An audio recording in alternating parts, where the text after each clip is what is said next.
Hello and welcome, everybody. This is Dr. Joseph Mikhael. I'm the Chief Medical Officer of the International Myeloma Foundation, and you have made it to the Facebook Live event that we have been promoting over several weeks now, that we've entitled Ask Me Anything. Now, when we say anything, and I saw some of the comments around it, when I said anything, let's try and keep it about multiple myeloma, right?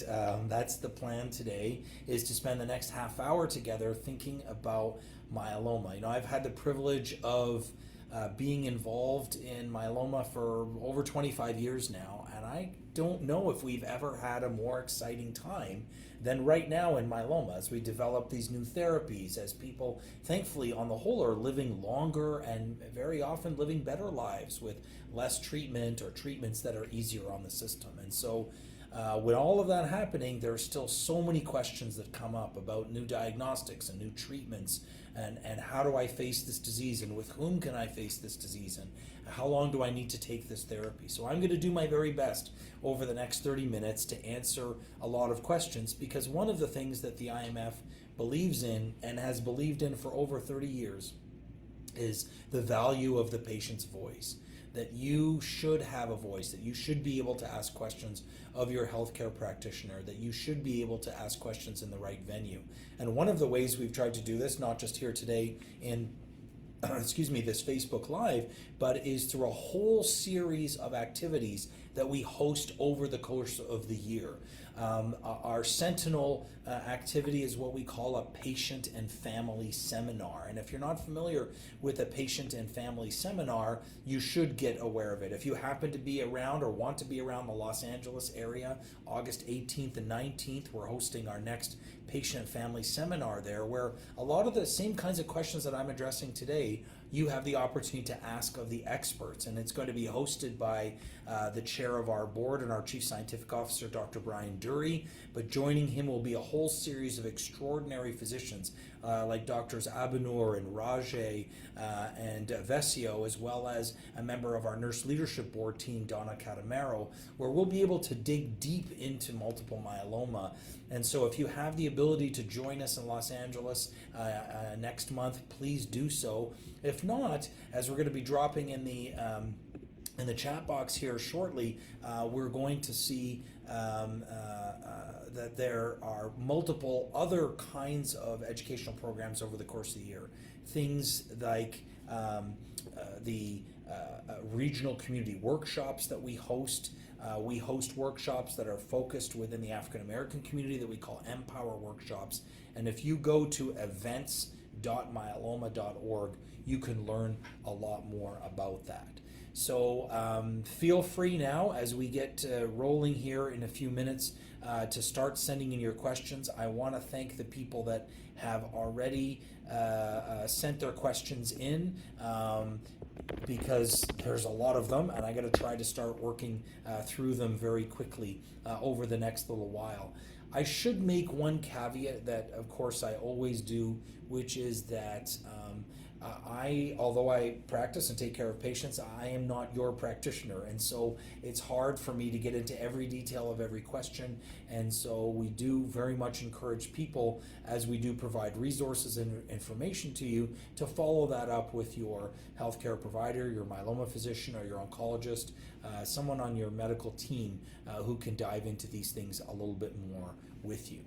So let's get to some of these great questions that are being asked, because there are many of them, and so let's get rolling with the questions.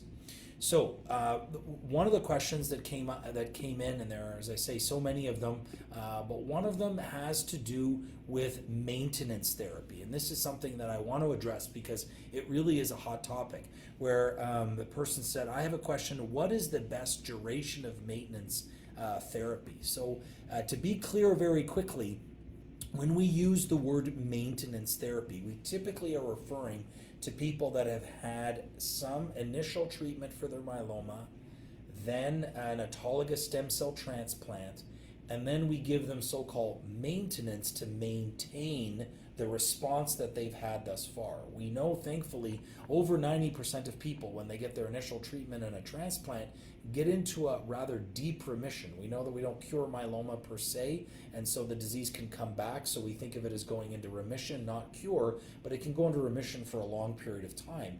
That period of time can be extended by maintenance therapy, and typically we use lenalidomide maintenance as one of the drugs that we have in myeloma, known from its trade name as Revlimid.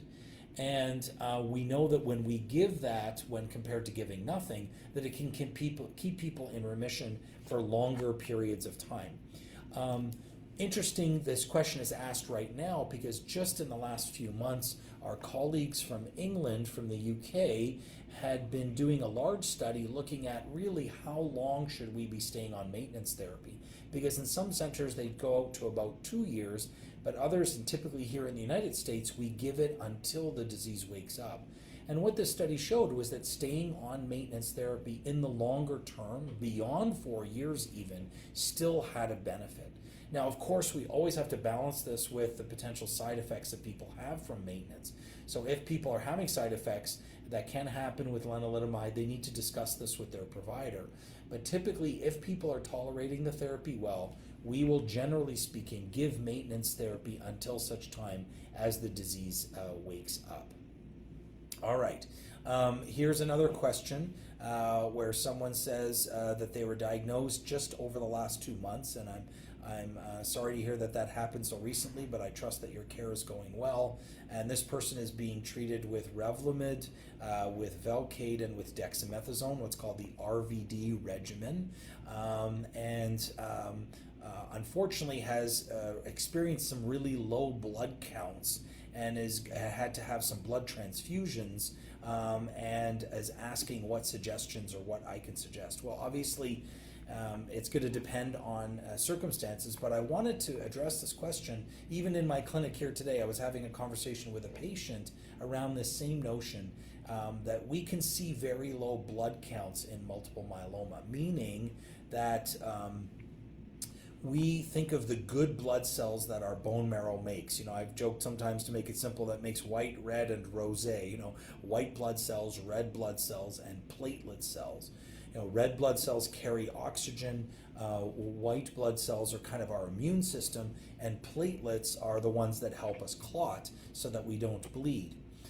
Those counts can be low from treatment, but more often not in myeloma, it's also low because those blood counts are made in the factory of our blood, in our bone marrow, and that's where myeloma lives. So sometimes myeloma can crowd out the marrow and not be able to allow us to make good cells. But as we treat myeloma and get rid of those bad myeloma cells, the good bone marrow cells can grow back. It's kind of like saying my lawn has got a lot of weeds in it, but as I treat the weeds or get rid of the weeds, the good grass can fill in.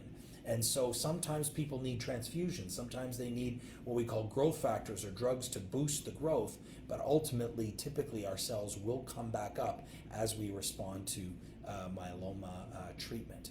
Okay, so here come more and more questions. Let me get moving along here. Here's a great question that someone just asked a few minutes ago. How do chromosome disorders impact your multiple myeloma treatment and prognosis? So I think the question, and thank you for this question, Michelle, I think the question that we're directing at is, when we test for myeloma, remember myeloma is a cancer of a certain cell that lives in our bone marrow called plasma cells. And these are the cells that normally make good antibodies that help us fight off infections. When those myeloma cells become cancerous, unfortunately, instead of producing good antibodies to fight off infections, it produces bad ones that can attack the body. When we evaluate someone's myeloma, we don't just do a bone marrow test and say, okay, this is how many myeloma cells you have here. And we typically reflect it in a percentage of the total marrow, or someone has at least 10%, unfortunately, plasma cells to have myeloma, but some people can have 20%, 30%, 40%. I had a patient today in clinic where 100% of his bone marrow, pretty much his whole bone marrow, was filled with myeloma, sadly.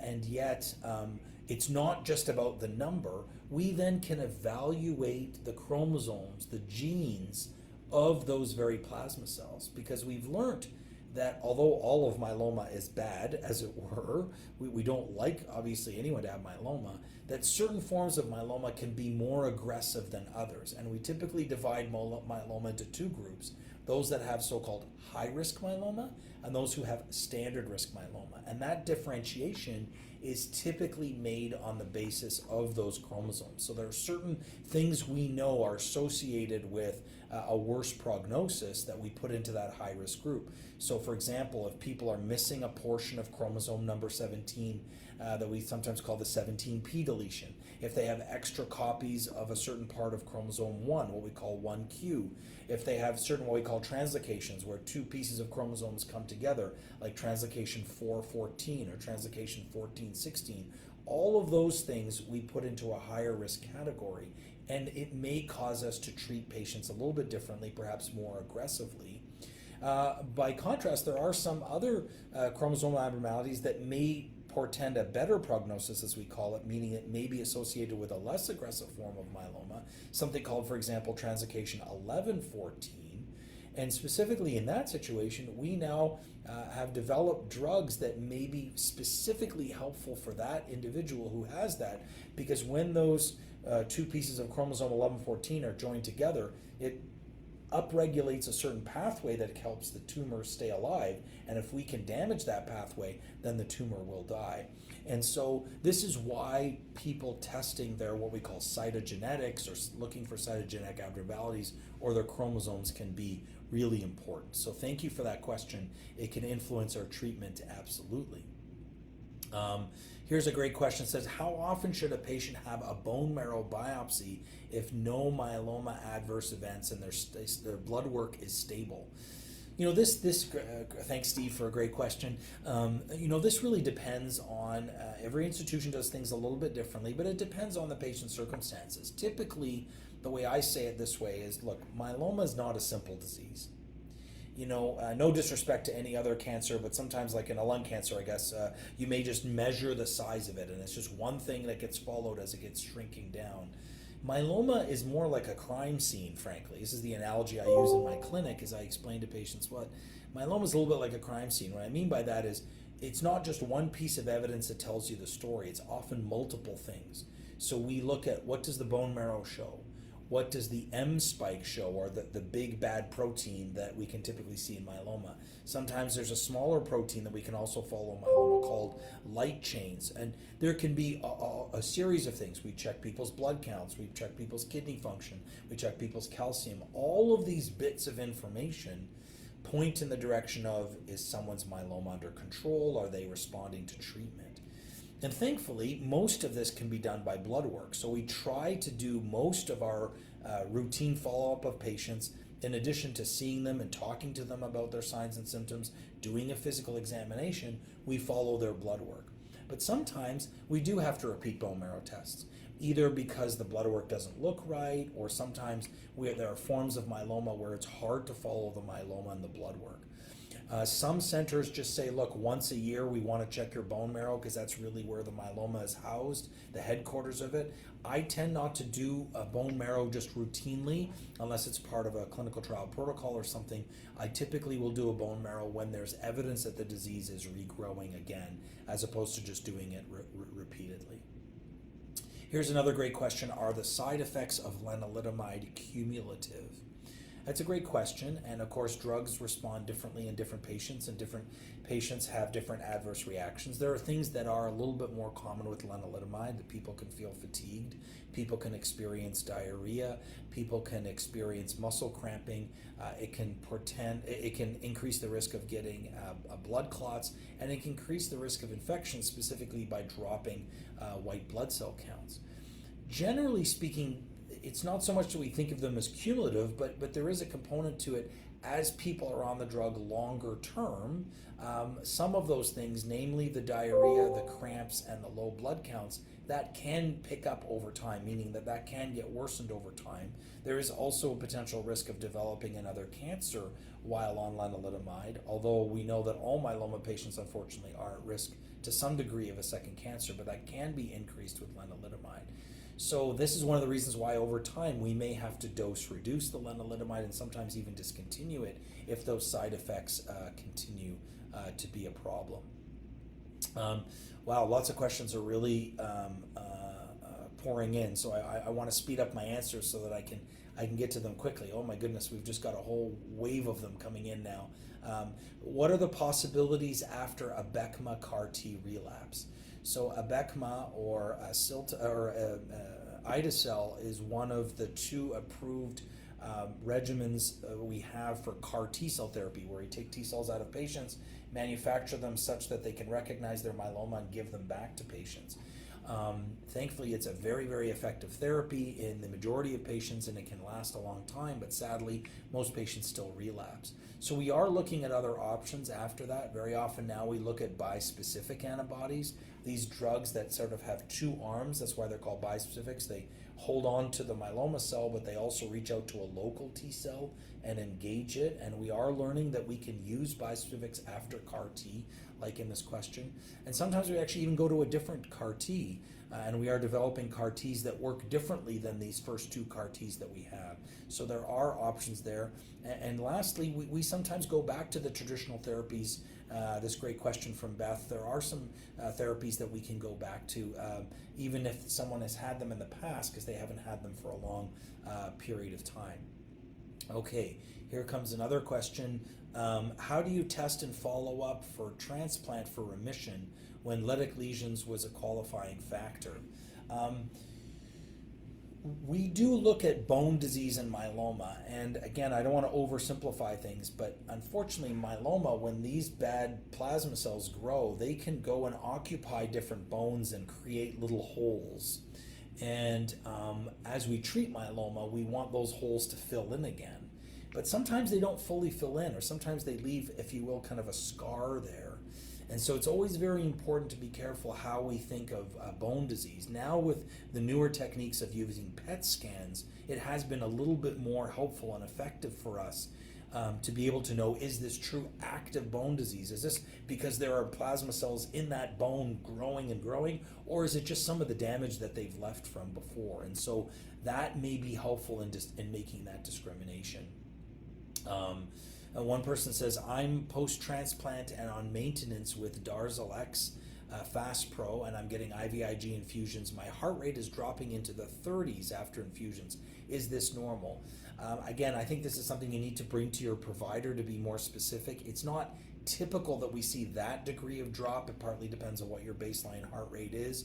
People can get reactions to either IVIG or Darzalex. Typically, the Darzalex reactions only happen after the first few doses.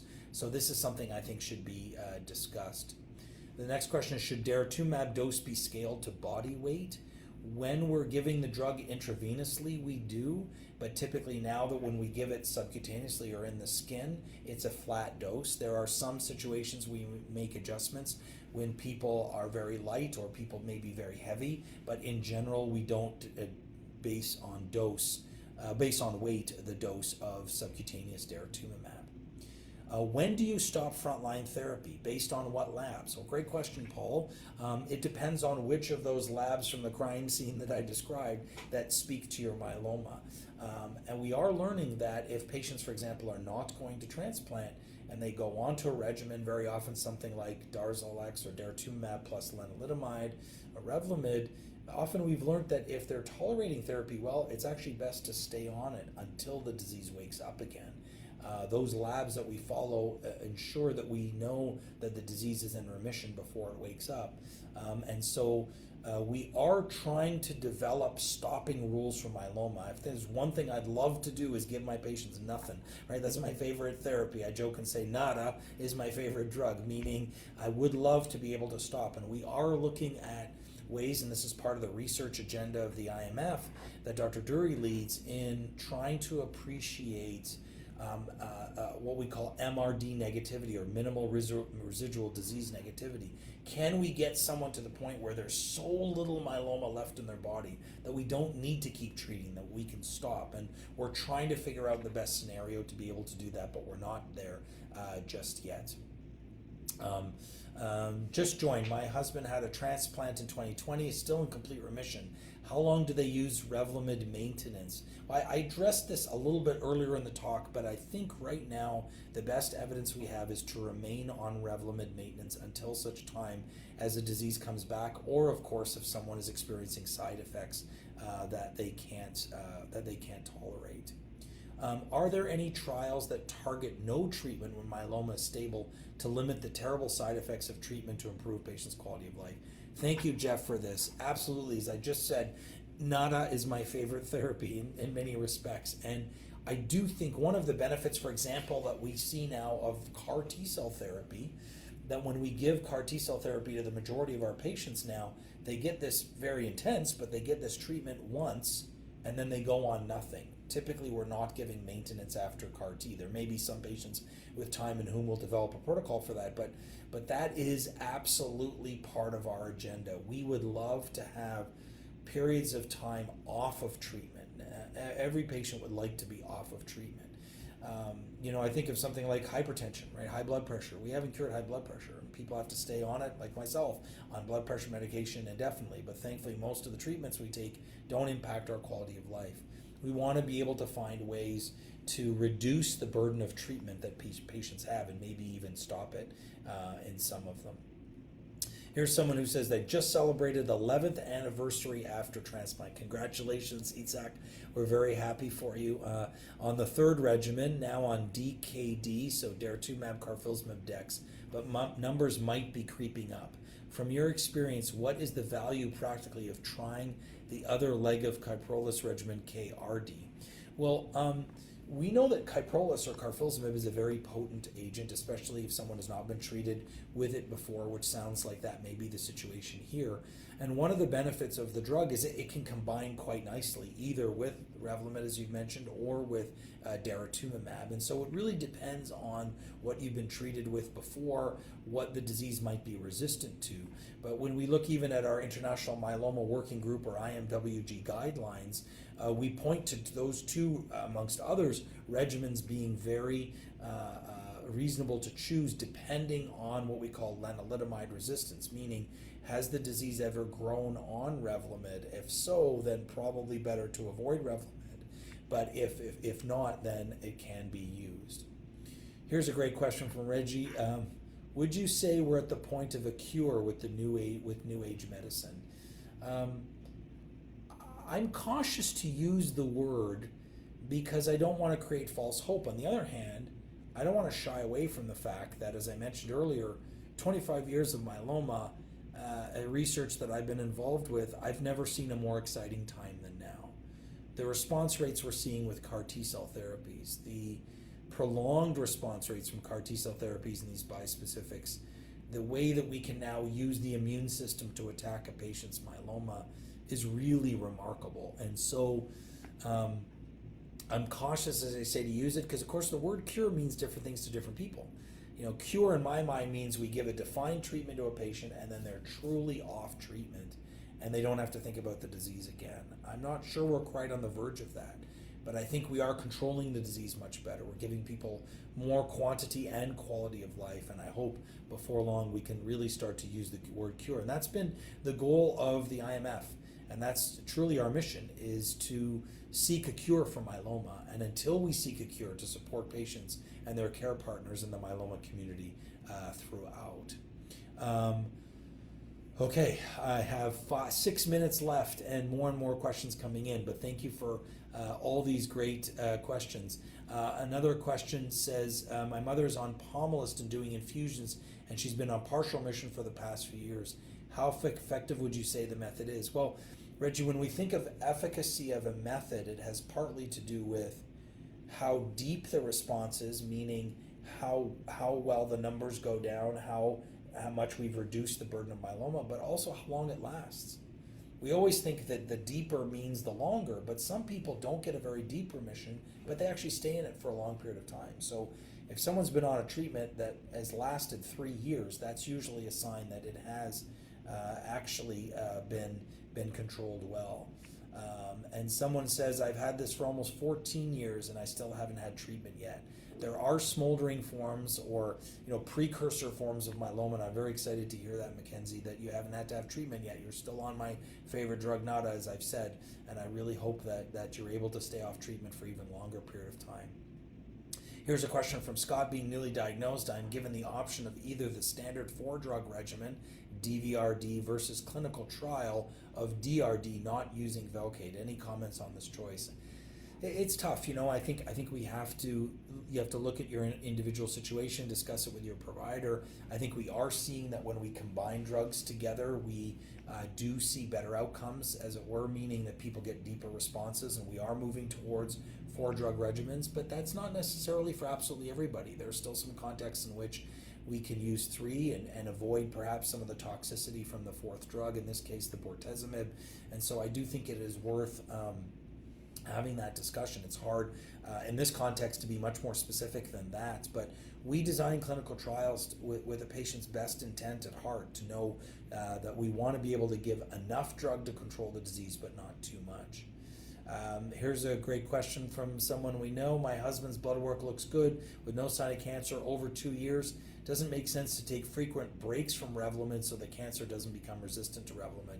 It's a great question, Tam. We've discussed this in different contexts here at the IMF. It's challenging because on the one hand, we have learned that there are different ways you can develop resistance. Someone stays on a drug long term, eventually when the disease wakes up, they're resistant to that disease.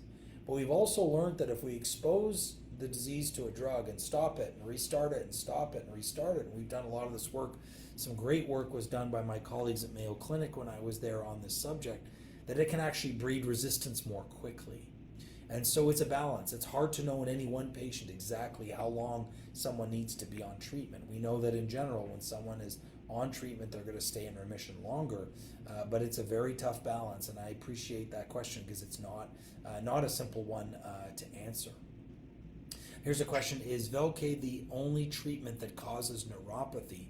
It's helping my myeloma but causing severe neuropathy. I'm sorry to hear, Linda, that that's happening to you. It's not the only thing that causes neuropathy. It's probably towards the top of our list. In the old days, we used to use another drug, vincristine, that also caused it. But we can see neuropathy with almost any myeloma drug, with the other drugs in that class, carfilzomib, ixazomib, with the immunomodulatory drugs, Revlimid, pomalidomide, or Pomalyst. But I do think this is really important to discuss with your provider, because we have learned ways to try and reduce it by giving the bortezomib or the Velcade at a lower dose, less frequently. But at some point we have to stop it because we don't want to give you irreversible neuropathy. And thankfully, with many of the options we have, we can often do that and switch to something else. Here someone says, I am in a biochemical relapse for 5 years. Wow.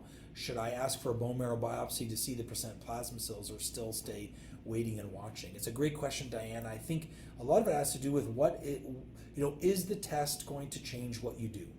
Meaning, if there really is such a slow biochemical relapse and we're not ready to pull the trigger yet, is really the percentage of plasma cells in the bone marrow going to change that? More often than not, it might not. It may be at a point where it's necessary, but more often than not, we'll follow the biochemistry. And when we feel that the chemistry is changing, and often sometimes it's a very, very slow incremental rise on a straight line, and then it starts to really curve up and hit that what I call inflection point. And that may be the point where we do the full restaging of the myeloma. We get the bone marrow test, we get the PET scan to look at it in the bigger picture. Lots of questions, and I'm down to my last minute, so I'm trying to thank you for, by the way, all the kind notes in the box, and people joining us from the UK, people joining us from all over. I appreciate all the thank you notes. These are very, very kind. I will note that the IMF has been dropping some links there, how you can contact the info line, how you can register for that patient and family seminar and the other regional community workshops we carry out over the year. I do want, before I close off, to remind everyone that the IMF has so many different programs, and you can learn about it. We think of the 4 pillars of the IMF: in research, in education, in advocacy, and in support. I have the privilege this weekend of going to the National Medical Association, where we as the IMF have partnered with the NMA and the Cobb Institute, which is their research arm, to match minority medical students, many from historical black colleges and universities, with myeloma doctors to do a project in health disparities. And all those projects are going to be presented this weekend in New Orleans at that annual meeting. And it's just such a privilege to be a part of that as we want to tackle the issue of health equity in the short term and in the long term. I have to close off. I want to apologize for some of the questions that I didn't get to. I really tried my best to get through the list. There are so many, but please reach out to the info line. We're more than happy to try and answer questions that way and do our very best. And please do connect with the IMF, whether it's through a patient family seminar, regional community workshop, some of the online and virtual programs that we do. I know I'm going to be doing a virtual meeting in September that many of you can join in if you wish. And we'll be doing more of these Facebook Lives. We want to support you. We want to help you. We want to educate you. We want to empower you and have you recognize that you're not alone in this journey with multiple myeloma. So I think for time's sake, I'm going to have to sign off because we try to keep these to half an hour so that they're reasonable with everyone's busy schedule. Thank you again, everyone, for joining us. I wish you the very best, and we look forward to interacting with you very soon. Don't forget to go to myeloma.org for all the resources that you need. Thanks again.